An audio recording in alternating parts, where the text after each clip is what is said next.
say, I'm going to ask everyone to open their Bibles. Whoever doesn't do it, I'll assume I got your Bible. Carrie, is this yours? Right over here? All right. Oh, it's Mr. Meads. It's got your name right there on it.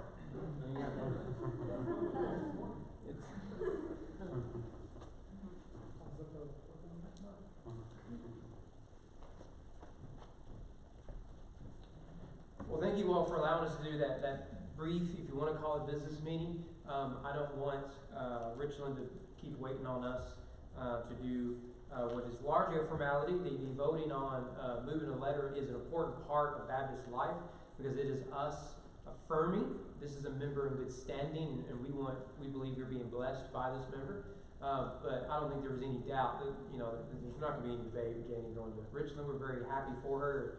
It really is the work of God in their life, and we want to bless Tom and Janie's ministry at Richland Baptist. Richland, in case you care about this, and I know you don't, we'll give it to you anyways because I'm from Owen County. We're talking about Owen County Church, so give me 5 seconds. Richland is located on one of the highest hills in Owen County. So you do with that whatever you want. That is all I have to say about that. I don't know. But we will be getting back to our regular scheduled business meetings, maybe one of these days. But with COVID, so many people aren't able to get here. It seems unfair to a significant portion of our membership for us to keep them out. So now soon we will have to do a few things, budget, nominations, stuff like that. So we haven't forgotten that. I know I make fun of business meetings all the time because it deserves it, but it is an important part of democratic religion. So thank you for that. I need to turn this on, my bad. I'm out of habit. So we'll see if that works. If not, we'll see if this works. And if for some reason people can't hear us at home and they tell us as much, we'll make whatever adjustments that we need to make. Well, someone can hear me, so that's. Hey, I got 2 kids who talk back to me. I don't need me to talk back to me, okay? And I haven't even said anything about my in-laws, so All right. Well, if you'll grab your Bibles, turn to Ecclesiastes. So Ecclesiastes chapter 1. As long as I've had a preaching ministry, which is 11 years now, almost 12 years, which is hard to believe. I've done essentially the same thing on Sunday evenings most week, and that is, as you all know, we like to expand what we talk about on Sunday morning. This morning we did the story of the son of David and Goliath, and or what we were doing before international pandemic hit was we were going through our daily reading through the New Testament. We were highlighting a passage, and we may still do some of those things.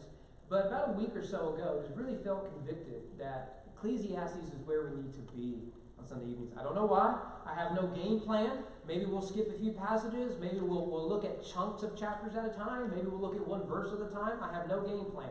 Maybe we'll be done next week. Maybe we'll be done in the next millennium. I just don't know. So either we'll treat this text like a bunch of state workers and take our time, or we'll be more productive. I don't know. But I can tell you we're not going to make it past verse 2 this evening. Ecclesiastes is, I think, the best work of philosophy in human history. Obviously, I'm biased, but I have often encouraged people, particularly those who are struggling with identity, struggling with their purpose in life, the direction of life, to encounter Solomon through this text, because it forces us to ask questions we may otherwise want to skip. And so my goal is to bless you each evening with this. But in saying that, you need to know that this is a depressing book. And rightfully so, because we live in a depressing world. That's what I love about it, is it gives us reality, not just fantasy. With that said, Ecclesiastes chapter 1, verse 1, if you will, stand with me out of reading of God's holy word. Solomon writes on the inspiration of the Holy Spirit, verse 1, the words of the preacher, the son of David, king of Jerusalem. Vanity of vanities, says the preacher. Vanity of vanities. All is vanity. Let's go a little further. Our Father, we ask as always you would open our hearts, we would receive your word, our mind that we would understand it, our eyes that we would see your glory, our ears that we would hear and heed, our mouth that we would speak the truth of the gospel, and our hands and our feet that we will go in obedience. May you transform our lives because we've encountered your word. May we not live lives of futility, but lives that lead to the glory of your name. And may I decrease so that you can increase. In your Son we pray. Amen. And receive it. I think most of us would agree that when it comes to the health and fitness part of our economy, that the treadmill is a very helpful and good tool, especially when the weather outside is unkind, it's too hot, too cold, too rainy, whatever it might be. But I don't know if you've ever ran on a treadmill or even walked on a treadmill, but I suspect that maybe you have had the distinct feeling that you are being tortured. If you have that feeling, then the good news is you're not necessarily wrong. By the way, I just want to throw this picture up there. Found this cartoon of Jesus walking on water, which is a treadmill. You do with that whatever you want. I think that is, as they say in the business, hilarious. But if you feel like you are being tortured on the treadmill, you're not far from the truth. In the 1800s, what we now call the treadmill was first created as a means to torture British prisoners.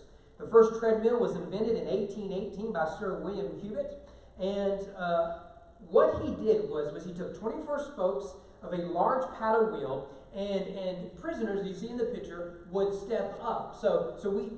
It doesn't look like the treadmill today. This is the precursor. It's really more of a modern stepping machine. You would step up, and you would do this for hours at the risk of falling. These devices ended up powering mills, which is where we get the term treadmill. And this helped the British economy recover from the wars with Napoleon Bonaparte. Prisoners at this time would spend 6 or more hours a day on these initial treadmills, climbing these steps. That is the equivalent of climbing upwards to 14,000 feet per day. Just to give you a point of reference, 14,000 feet is about halfway up Mount Everest. You would do this 7 days a week, which would mean you would climb Mount Everest, not climb down, right? You're climbing up, 3.5 times per week. That is quite an astounding amount of distance, especially for state workers, as you can imagine. Now, this form of punishment served the British and later the American economy well, but it exhausted the prisoners. This didn't just happen in Britain, but it also came over to America. And the reason was because prisoners at this time were poorly nourished, and doing this sort of work for this long completely wears prisoners out. Now, this was seen as a good thing. As you can imagine, if you're running a prison, there are some rowdy dudes there. And so they discovered that if they wore the prisoners out with this torture machine, this stepping machine, they were too tired to get rowdy. And so it was a great way to keep everyone under control. In 1824, New York prisoner guard James Hardy credits the device for taming his worst prisoners. He described it this way, quote, "The monotonous steadiness and not its severity contributes its terror."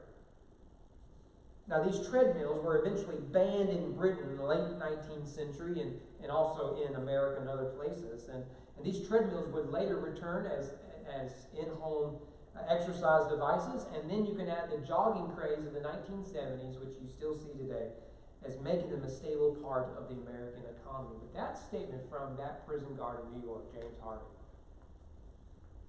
the monotonous steadiness, not its severity, contributes to its terror. I think we would agree that that doesn't just describe the treadmill. It describes our very lives. Perhaps you know the feeling. Maybe you've hit a certain age and you realize that there is more of life behind you than there is life in front of you, and you wonder what it is you've really accomplished. Maybe you're struggling with knowing what you ought to do next. Maybe you're wondering what the purpose of life is. Maybe you're wondering where the time is gone. It seems like just yesterday you were graduating high school. It seemed like yesterday you were just walking down the aisle. It seemed like just yesterday you were holding that firstborn child for the first time. Where's the time gone? Such thoughts may make life seem meaningless. The vapor of life seems so vain. And if that is you, And I want to encourage you to meet Solomon this evening.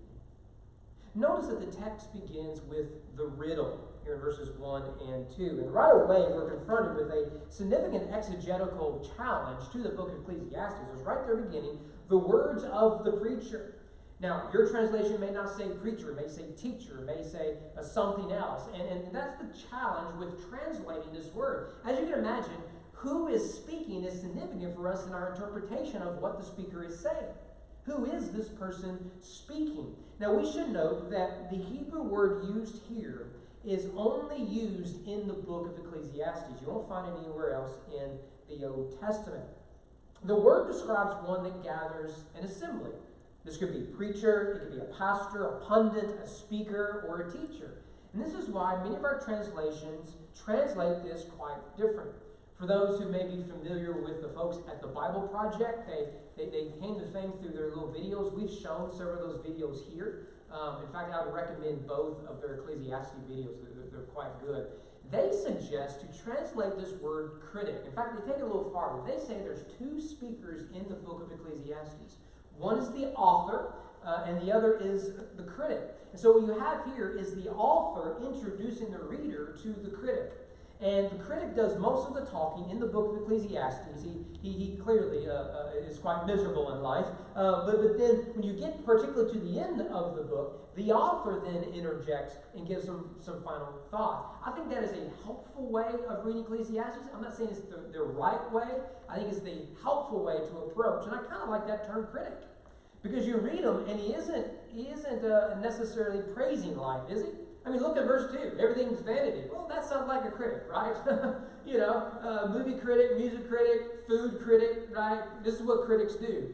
Your dish, my dear, is futile, right? I mean, you're terrible at this job. Go do something else, okay? So I do like the term critic that the Bible Project adopts there. Perhaps we'll use it throughout our study of this book. But then we see not just the role that this critic or preacher or teacher is playing, but who this person is. He's described as the son of David, king in Jerusalem. Now, most would agree that regardless of how one translate the word preacher or teacher or whatever, his identity is less mysterious. Both internal and external evidence points us to Solomon. Now, some will say Ecclesiastes is written by Solomon. That's my personal opinion. Some will say it's written in the spirit of Solomon. Some would say it's written to Solomon, and in a way that would kind of honor him. Much the same way you can read books in honor of someone. So they would take, a subject that person was known for writing about or speaking on, and a book would be dedicated in their honor on that subject. Perhaps Ecclesiastes is something like that. It is some debate there. I think it is Solomon. After all, his biography is perfect for this type of book. He, as you may know, experienced all that life has to offer, from power to wealth to women to success. His personal reflection in his later years are good for the soul. In fact, I think Ecclesiastes reads like an aged man who has had a full experience of life, looks back and reflects on all of this. The good, the bad, and the vanity. And speaking of vanity, you see that word is used there in verse 2. In fact, it's used, 5 times in a short verse? Or this is a type of poetry? It's proverbs, not really poetry, but it's literature nonetheless. Vanity of vanities, says the preacher. Vanity of vanities. All is vanity. Now, again, we're confronted with a exegetical issue. How do we translate this word? If you're using, I'm in the ESV, so ESV uses vanity, as is the King James, the New American Standard, and the New King James Bible. That is the real Bibles, of course. Maybe you're reading the Thought for Thought translations, the NIV, New Living Translation, others. Translated as meaningless. Or there is the Holman Christian Standard Bible, or now the Christian Standard Bible, because you're not a Christian unless you hold it.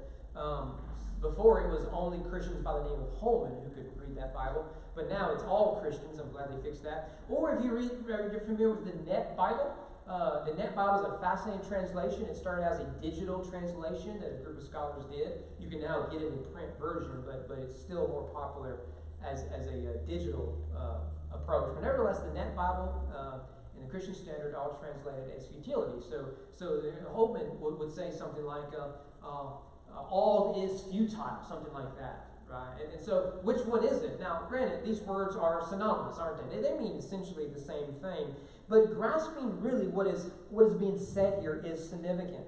And I do believe that all these translations are appropriate and work, but there's more going on here than Solomon suggesting, or the critics suggesting, that everything is meaningless.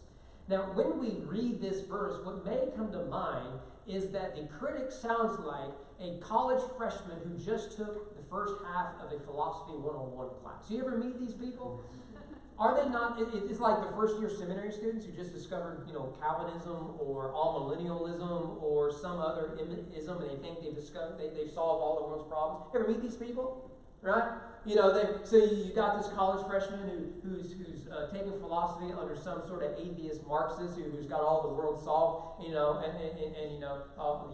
Workers of the World Unite online. And so he comes home and he says, Mom, Dad, I got it figured out. Everything's meaningless. Life is meaningless, right? And of course, if that is true, there's a major philosophical problem with such a statement. If everything is meaningless, then the statement, everything is meaningless, is therefore meaningless, right?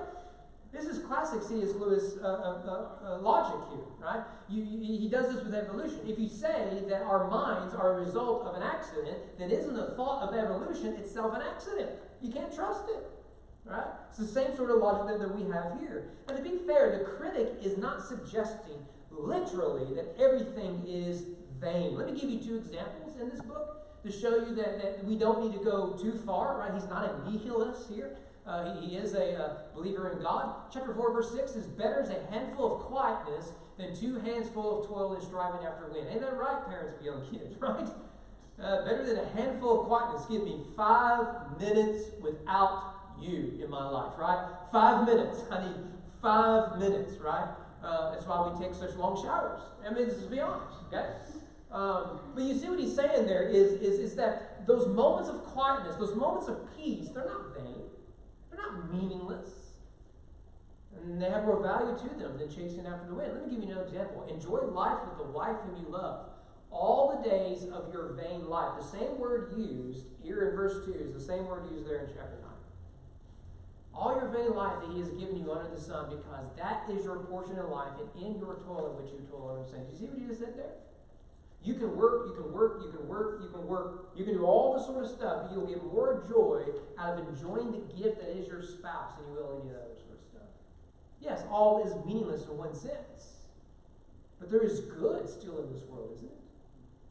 5 minutes of quietness where you enjoy God's creation. It's almost as if there's a 10 commandment that sounds like that, doesn't it? And enjoying the wife of your youth. Clearly it's a biblical idea. So when he says all is vanity, we have to be careful not to take it too far. In fact, we need to go back to that word vanity, don't we? The Hebrew word is the word hevel. That word will be on your quiz. Some will pronounce it hevel. There's issues with the B's and V's in Hebrew. We don't need to get into that. And translating it can be a real challenge. Vanity and all that sort of translations work fine, but its root describes that of breath or mist, or even smoke or vapor. Let me give you 3 examples of this from the Bible. In Isaiah chapter 57 says, when you cry out, let your collection of idols deliver you. The wind will carry them all off. A hevel, a breath, will take them away. And he who takes refuge in me shall possess the land, shall inherit my holy mountain. Notice, you can't translate that vanity, right? That a vanity will take them away. That sounds like a fancy sink, doesn't it? Ain't that what a vanity is? Forgive me, I don't shop for vanities. I think that's what a vanity is. Of course, vanity is a thing that I won't say which gender predominantly stands in front and fixes their hair and makeup all day, and I think it's a perfect description of what it is. But nevertheless, I'm glad there's some distance between us at this time, particularly between my wife and I. But you see there, what's being described here is not meaningless, but it's something, it's a breath, it's vapor, smoke even. Or look at Proverbs 21 before you do throw something at me. The getting of treasures by a lying tongue is a fleeting vapor. It's a heaven and a snare of death. Notice the word vanity doesn't work there. It's the same word. And so we see that this root word describes a mist, even smoke. And thus what the critic is saying is not that all of life is futile. That is nihilism. Nihilism says there is no purpose or meaning in life. Therefore, nihilism is very depressing. Now, it is people like Hitler who would say there's no purpose or meaning in life. Darwin took that from us. There is only power. And once you lose power, then there is only one choice, and that is suicide. Which describes what happened to Hitler, unless you think he made it on a boat to Argentina, at which point I won't be able to convince you of anything. Okay? But that's not nihilism he's presenting here. Rather, what he's suggesting is that all of life is not vain per se. It is fleeting. It is fleeting like one's breath on a cool day. Here today, but gone in an instant. It's fleeting like a morning fog. One can't grasp it. One can't hold it. One can't consume it. One can't control it. But it's gone by lunch.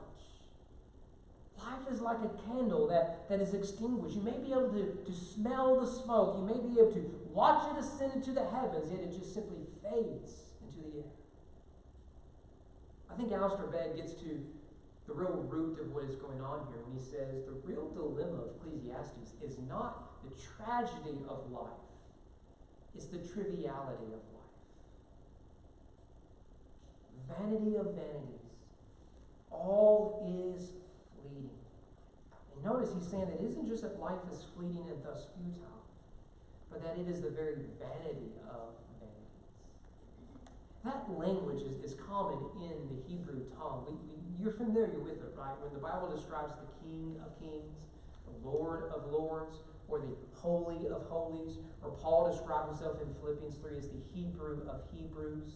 Or we have another biblical example of this from Solomon himself. In the book you're not allowed to read in polite company, apparently. The Song of Solomon, when he introduces the book, the Song of Songs, which is Solomon's. This is why we call the book, on the one hand, Song of Songs, taken from the book's title, or the Song of Solomon's. To say it's the Song of Solomon's is to affirm it is the Song of Songs. It's the greatest song ever written.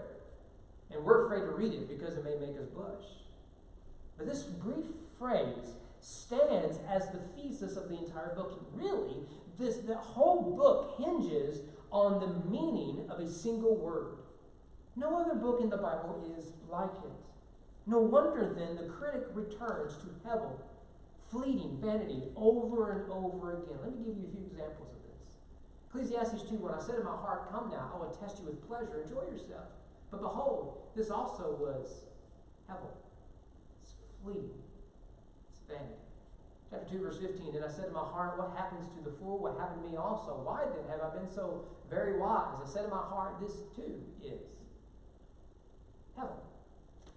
It is futile. What have I really gained from all this? He asks. Chapter 3, for what happens to the children of man? What happens to the beast is the same. As one dies, so dies the other. They all have the same breath, and man has no advantage over the beast, for all is heaven. Chapter 6, the more words, the more vanity. And what is the advantage to man? Chapter 8, there is a hevel, a vanity that takes place on the earth. That there are righteous people to whom it happens according to the deeds of the wicked. There are wicked people to whom it happens according to the deeds of the righteous. I said that this also is fleeting. It's vanity. What he's saying there is, what I've noticed is, there are good things that happen to bad people, and there's bad things that happen to good people, and you and I cannot control this. Isn't this one of the great mysteries of life? How many of us have been burdened with the thought that I'm doing everything right, I'm doing everything as Mama taught me to do, and yet life keeps turning against me. And I can look at my next door neighbor who is a genuine pagan, and what is it I find? Everything seems to be going the right way. Solomon sees that and he says it's fleeting. Vanity. Or chapter 11, so if a person lives many years, let him rejoice in them all. Notice that not literally everything is vanity, you see it there. But let him remember that the days of darkness will be many. All that comes is heaven. Or chapter 12, see if this sounds familiar. Hevel of Hevel, says the critic. All. It's heaven. There's only 12 chapters in the book. So if you just take it from that brief survey, it sounds like we're going to conclude where we begin, doesn't it? That's not going to be the case. There's going to take a whole lot of vanity going on for us to see exactly where it is that we are headed. Well, we saw the riddle. What is the reality that we see in these opening verses? One of the things we have to be careful here, because if we allow it, the message of Ecclesiastes can be quite depressing. Maybe you're thinking now that this is quite a depressing book. Can we go back to one of the happy Psalms? can we, just try something else? Like Lamentations. Let's at least read a book about crying. That's got to be better than this, right? But no doubt, we will all come to agree with the critic in the end, I believe. Life is fleeting, and there is nothing that we can do about it. With each turn of the page, the critic will unravel the mess of life and show us the vanity of what we behold, what we love, and what we cherish.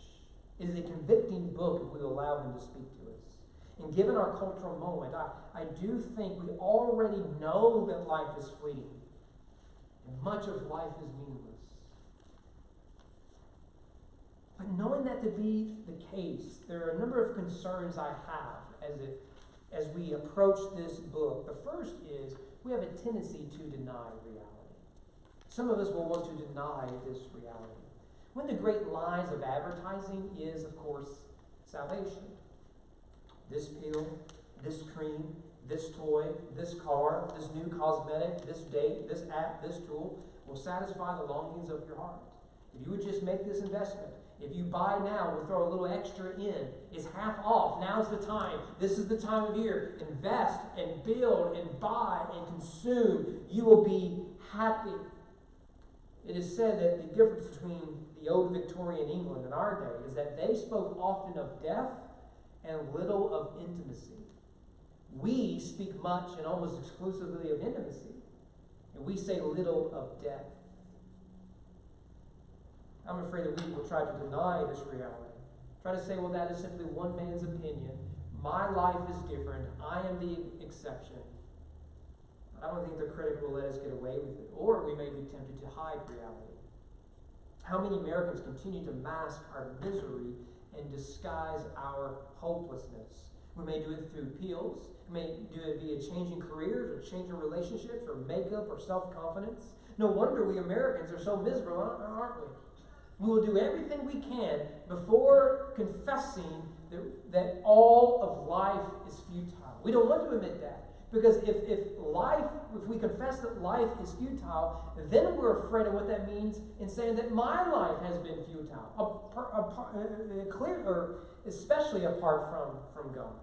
Peter Sellers, the man behind the Pink Panther, and I bet you didn't even know I knew who that was, he entitled his autobiography simply this: The Mask Behind the Mask. Billy Graham once told a story of a counselor in a town who was really working with this man who was just struggling. He was struggling under the weight of spiritual turmoil. He was impoverished, emotionally, and he felt he was caught in a cycle of melancholy, trapped in this deep depression, and the counselor was running out of options on how to help this young man. And so he thought he would try one last little thing. He says, sir, there is this guy in town. He just came in, and he's a clown. And from what I've been hearing, people have been going to see him every night, and they are just slapping themselves crazy, just laughing and laughing at all of his antics. And I think that would be good for you. The man looked at his counselor and said, Sir, I am that clown. How many of us live our lives behind a mask, behind a disguise, behind a social media accounts? But we know deep down it is all a lie.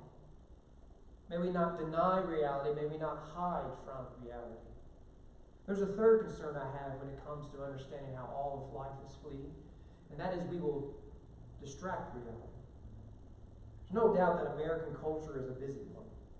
For centuries, we have believed that if we work hard enough, the American dream can be ours. But with all the busyness has come much misery.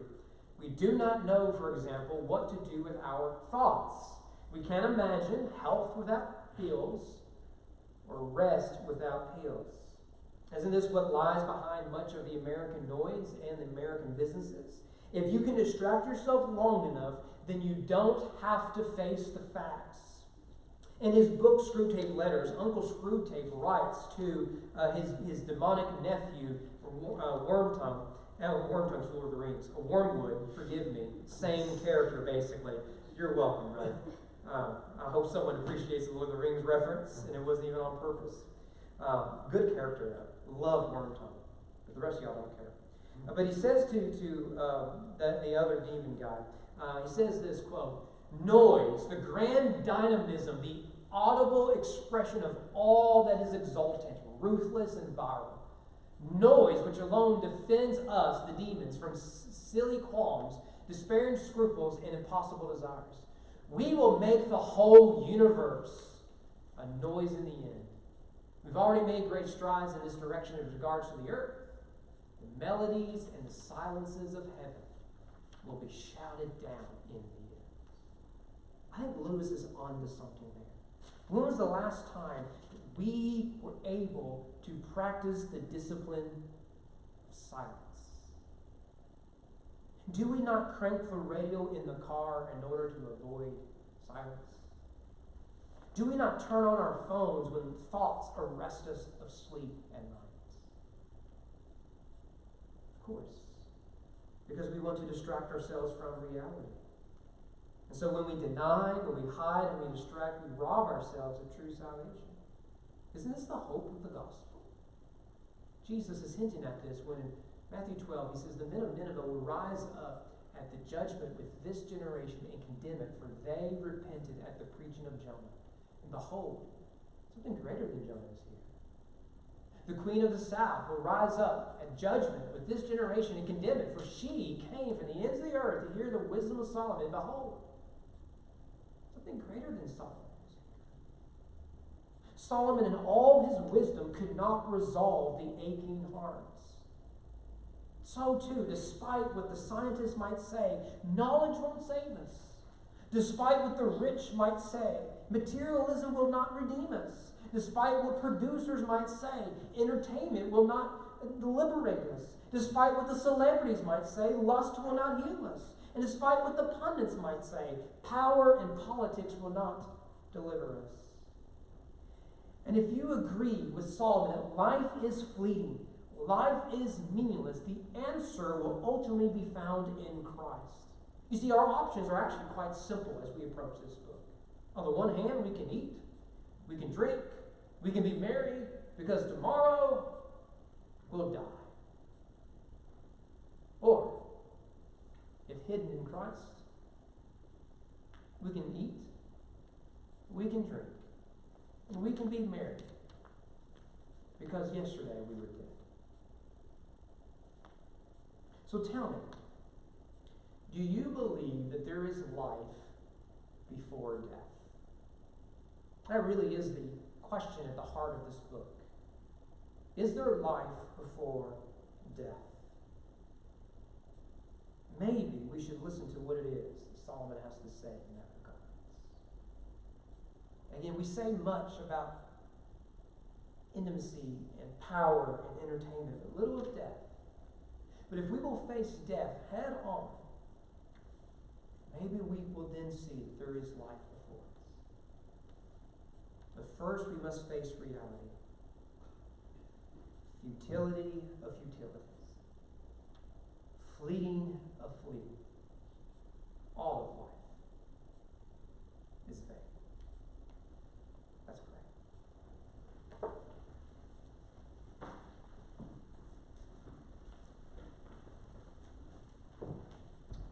Father, I ask that you would be so kind as to help us grasp this challenge that is life. We Americans have gotten used to good economies, growing opportunities for careers, next generation having it better than the previous generation. We take for granted the mess and the brokenness that is life in this world. May we not get caught up in the system, but may we face the fact, as the critic proclaims, that life is fleeting. If we do not find our purpose and meaning in Christ, we will discover that life is vain. Lord, this is your work.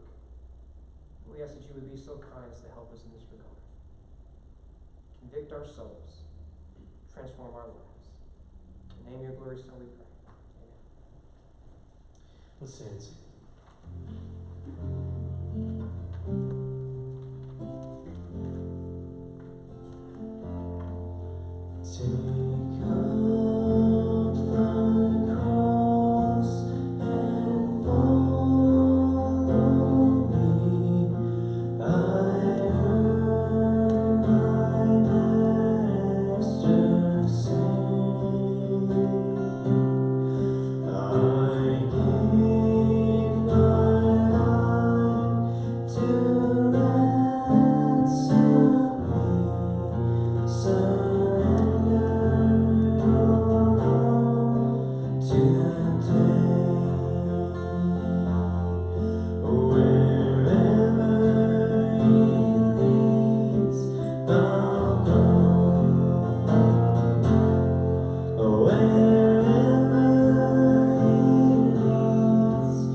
Judging by the conspiratorial clock in the back that's always trying to speed me up, y'all are getting out early.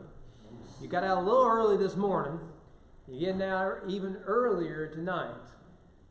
I know we went a little long Wednesday, but we didn't go that long Wednesday, so I may have to make up for it, because this Wednesday, Lord willing, we'll be looking at the exciting passage of Genesis 5, the genealogy of Seth. And I know we got to wait 3 days for that. But it will come. It will come. It'll be fleeting and vain, but hey, it will come. It will come.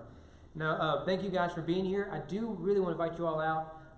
Tomorrow, 2 o'clock, we'll be here for prayer. And if you can fast before that, it's great. If you can't, understand. But please come out for that. Important ministry of prayer. I'm glad that we're finally getting to a place where we can return to that. Of course, Wednesday we've already spoken of. We'll get a sign-up sheet and whatnot for the ARC on July 24th. If you're 10 and under, it's free. So let me say, Evangel, you get in for free. Right? And I'm excited about some of the families who are wanting to go. It's going to be really good. And hopefully Lane really can be our tour guide. He and I agree that everything he gets wrong, we're going to pay a dime. And that is how we're going to pay off the debt. So, that was our joking back and forth today. I just love that. I love it. I love that he, and Cheney's the other one. Cheney be working in the kitchen, grilling. So, so glad they have a sense of humor, and that all of you guys do. We would not have survived here if you didn't. But thank you guys, and hopefully we'll see you tomorrow, if not Wednesday. With that said, Don Douglas, working hard back there. Will you close us out in prayer? Father God, may we worship you, knowing that you are true to your promise and that everything is not in vain. We look to you, you provide all that we need. We can hide all we want from all that's going on around us, but we know that you are there to provide our salvation, and that's really all that we need. I pray that as we go through this week, we watch for those that are around us that are struggling, that their lives are a mess and they don't know which way to turn. We may be able to offer them hope, and that hope is only through your Son. I pray this all in His name. Amen.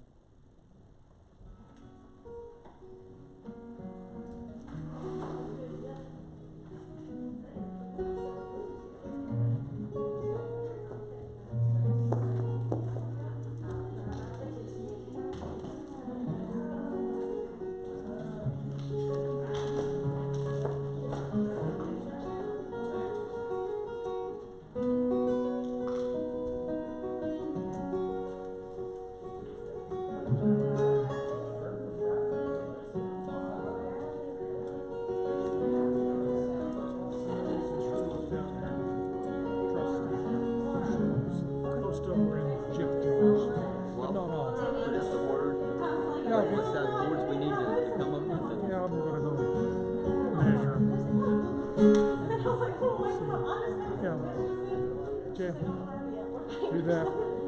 I'll look at it. We're going to take them up and replace them.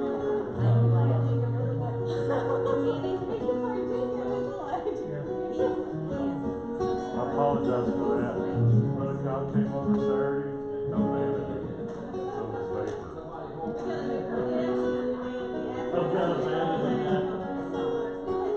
Tesla was about this, and now the water comes up like crazy. I guess when it was coming out, the pipe was about that big around.